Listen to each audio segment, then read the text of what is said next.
with just chapter 9, and this is 9C.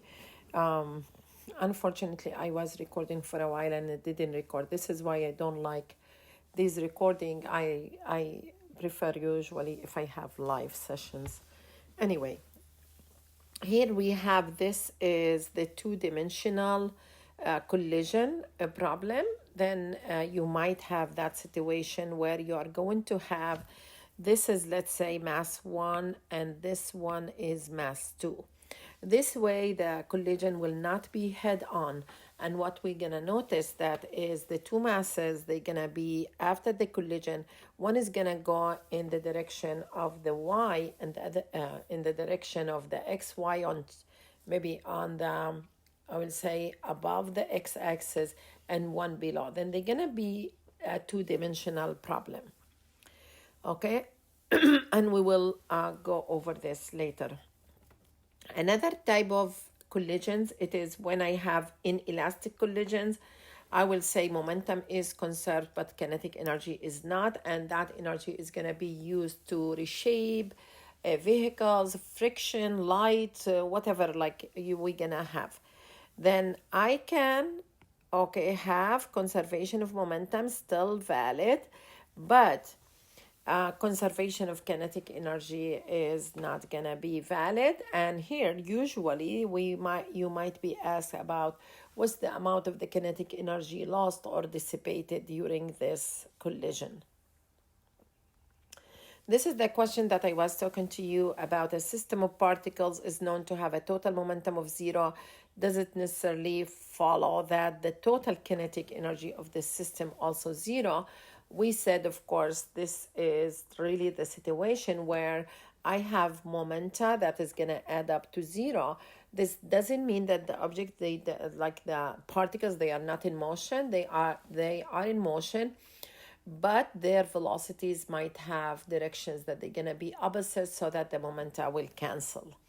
Okay, therefore they have velocities, and of course they should have, they might not, of course, but it's not all the way, it's not going to have kinetic. Now, also two objects are known to have the same momenta. Do these two objects necessarily have the same kinetic energy? I will use that moment here to say what is really the, this is like something that I like always to say, what is the relation between kinetic energy and momentum? And if we did right here, K equals 1/2 m V times V, this is the kinetic energy thing, and then I have multiplied here by m over m, which is 1, then it's not gonna hurt. Then I'm gonna enter one of the masses here, then this is gonna be mv, and this is mv, this is p, this is p, and this is 1 over 2, and then this is the relation between kinetic energy and momentum. And it's telling us that kinetic energy and momentum, they're gonna be equal only if we will have equal masses, like in the case when we have equal masses.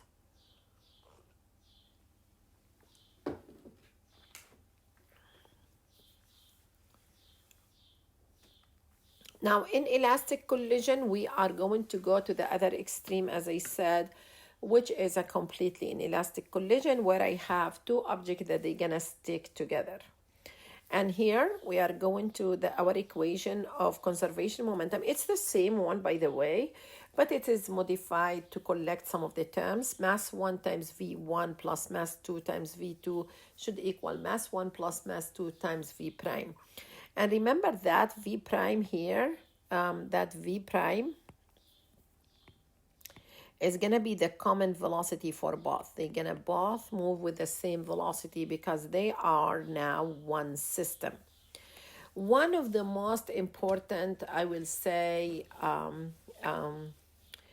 examples on inelastic collisions is the ballistic pendulum problem, where we can have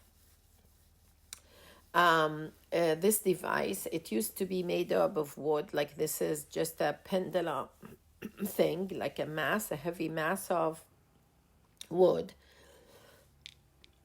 it is suspended from a point, free to move. We're going to bring the bullet, and the bullet is going to have a velocity v and mass m, and then is going to hit the pendulum, is going to be embedded inside. It will not go from the other side. Here we're assuming is going to stay embedded, and then is going to swing, and then that pendulum now is going to be very similar to my simple pendulum. It will go to a high at h. This is the maximum where the velocity is going to be 0. And here I will use a combination of conservation of momentum plus conservation of energy, not kinetic energy, to solve the problem. Okay, these are the problems where I will say this is like combination of conservation laws.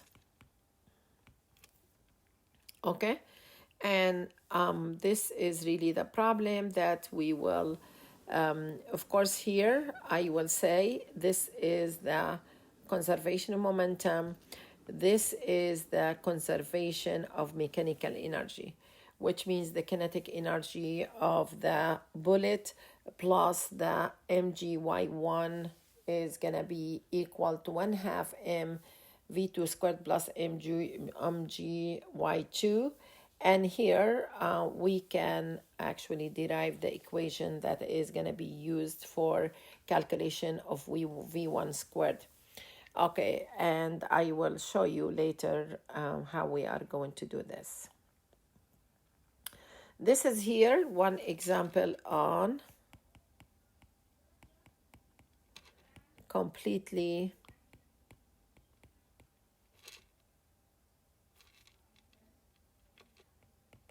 inelastic, or we call it sometimes perfectly inelastic. And we said here we are going to have the objects, they're gonna stick together and move with one velocity. Here I have two railroad cars. One of them is red, one of them is blue, green. The green is traveling to the right with 24 meters per second. Is gonna strikes an identical car at rest. Then both of them, they have m. If the cars lock together as a result of the collision, what is their common speed just afterward? Calculate how much the initial kinetic energy is transformed to thermal or other forms of energy. Then here I will say first conservation of momentum, Pi equals P final. And this is a very straightforward problem where you are going to say mvg plus mvr, like green and red, equals m plus m times v prime. And from that we can calculate v prime as 12 meters per second. I can also calculate the change in the kinetic energy, and this is going to be the one that is going to be transferred into heat. And this is here representing this term. This one is representing kinetic energy after, and that one is kinetic energy initial. And I did the math, and remember here, it is negative because energy is lost or has been decreased.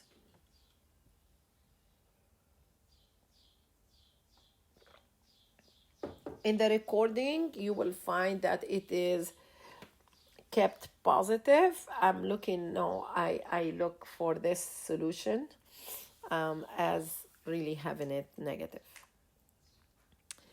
Okay, here we have a small car and a large truck collide head on and stick together. Which one has the larger momentum change? Now, here we are talking about the change in the momentum. That is going to be the momentum after minus the momentum initial. You can put the numbers if you are not able to verify this, but you will be able to say that since finally they're gonna have that they're gonna stick together and finally they're gonna drop, then the total momentum is gonna be zero, and then the change in the momentum of one of them, it should be negative the change in the momentum of the other.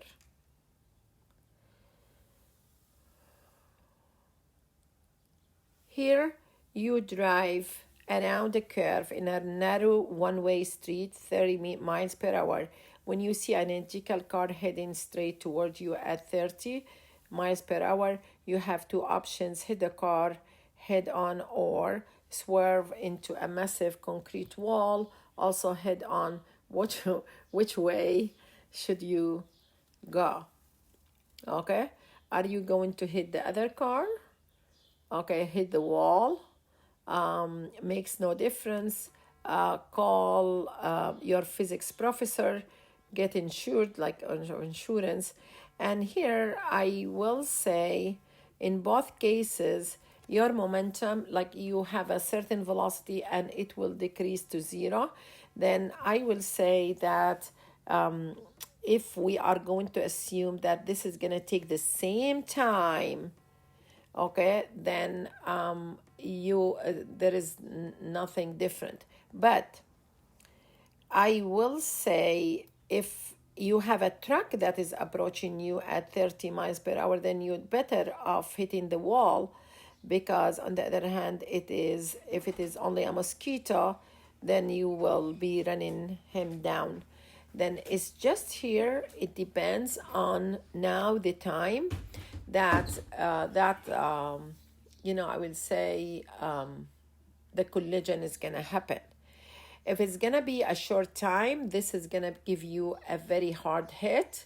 But if the time is going to be long time, then you will be able to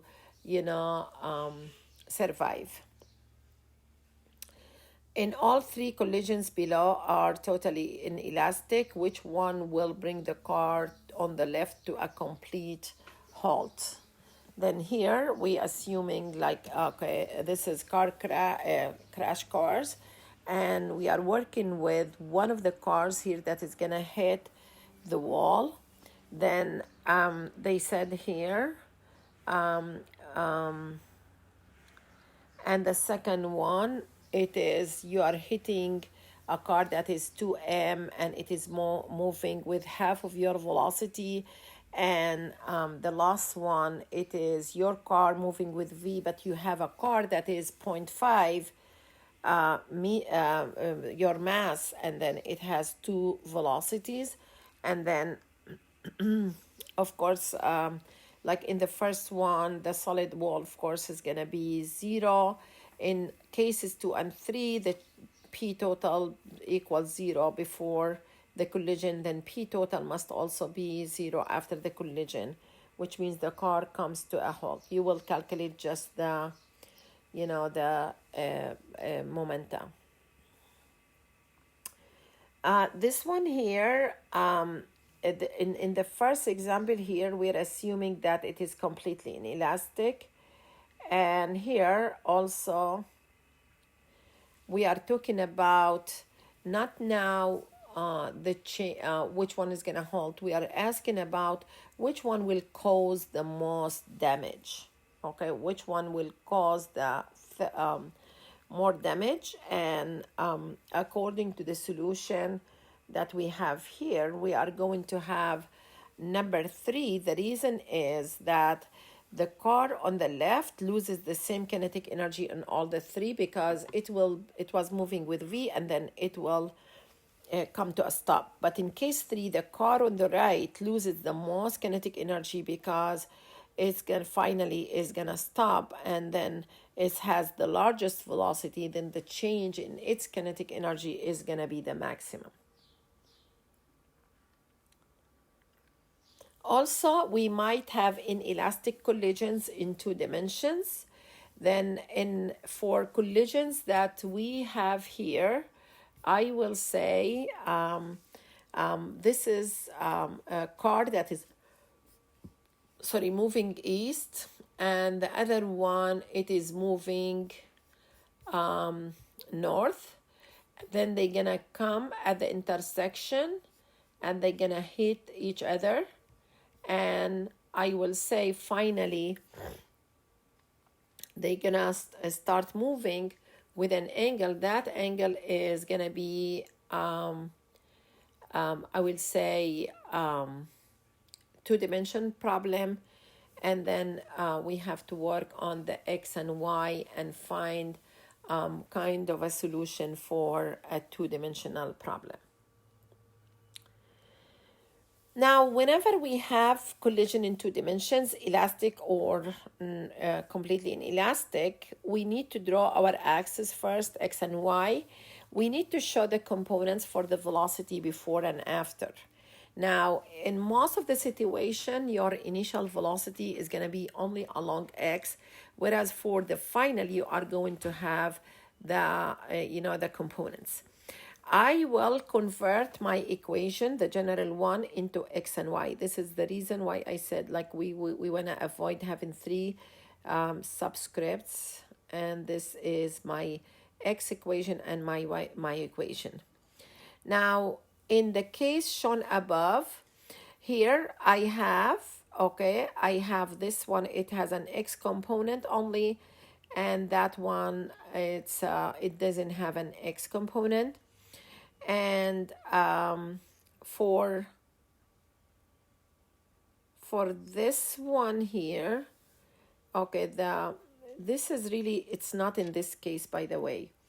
This is in the case when I have this one stationary, but in the one that we have in top, you're going to have an x component for the this one here is going to be 0.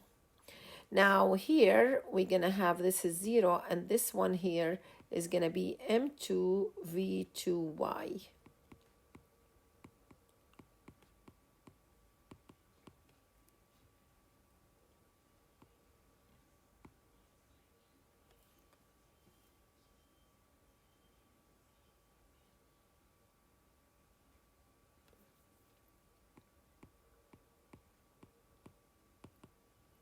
Okay. Now, problem solving in two dimensions.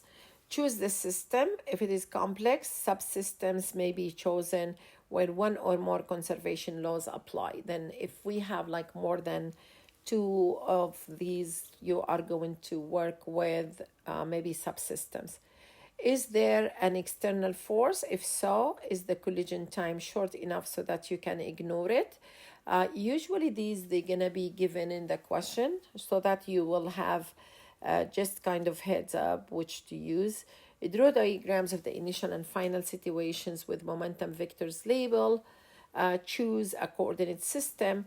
Apply momentum conservation. There will be one equation for each dimension, and if the collision is elastic, apply conservation of kinetic energy as well, and solve. Remember, you should have units, and also you should have I would say the significant figures thing. Okay.